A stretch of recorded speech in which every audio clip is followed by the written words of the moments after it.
একটি সিন্ডিকেট চড়া দামে এয়ার টিকিট বিক্রির মাধ্যমে গত কয়েক বছরে হাজার কোটি টাকা পাচার করেছে বলে জানিয়েছেন বিমান উপদেষ্টা। এই নৈরাজ্য বন্ধে টিকিটের গায়ে এজেন্সির নাম, নিবন্ধন নম্বর ও দাম লেখা থাকার নিয়ম চালু করা হয়েছে। উড়োজাহাজের টিকিটের দাম নিয়ে মাছরাঙা টেলিভিশনের সংবাদ প্রচারের পর আজ এসব সিদ্ধান্ত নেওয়া হয়।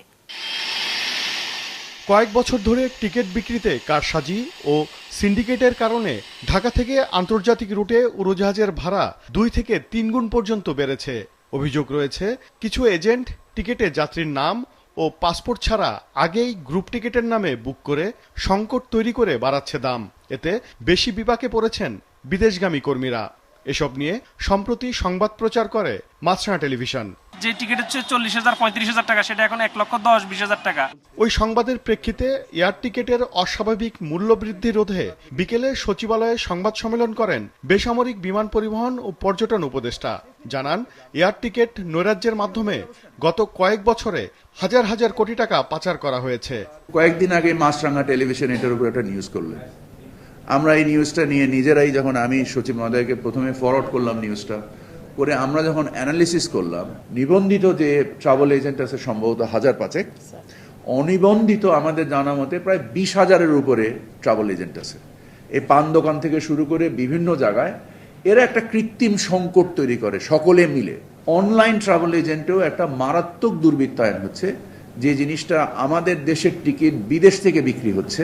এই সমস্যাটার এই নৈরাজ্য বা এই দুর্বৃত্তায়নটা একদিনে হয়নি, এটা গত বহু বছর যাবতের একটা সম্মিলিত ফল। কিছু সাধু দুষ্টু মানুষ এটার সাথে সংশ্লিষ্ট, যারা এই নৈরাজ্য করার ভিতরে হাজার হাজার কোটি টাকা দেশ থেকে পাচার করেছে। নৈরাজ্য বন্ধে এখন থেকে টিকিটে এজেন্সির নাম, নিবন্ধন নম্বর ও দাম লেখা থাকতে হবে। এসব যাচাইয়ে বিমানবন্দরে 4 জন ম্যাজিস্ট্রেট নিয়োগ দেওয়ার কথাও জানান উপদেষ্টা।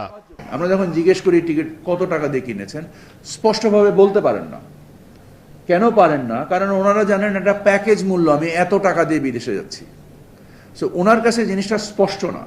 এবং যিনি ওই ম্যান পাওয়ারের ব্যবসা করছেন, উনি আবার ট্রাভেল এজেন্টের মালিক। সো উনি হয়তো বলছেন যে ট্রাভেল এজেন্সি তোমার টিকিটের দাম বেড়েছে। এটা কতটুকু সত্য কতটুকু অসত্য আমরা নিজেরা জানি না। যতক্ষণ পর্যন্ত টিকিটের মূল্যটা টিকিটের মধ্যে লেখা না থাকবে, প্রত্যেকটা টিকিটে তার জন্য মূল্য লেখা থাকে এবং ট্রাভেল এজেন্টের নাম লেখা থাকে এবং তার নিবন্ধন নাম্বার লেখা থাকে।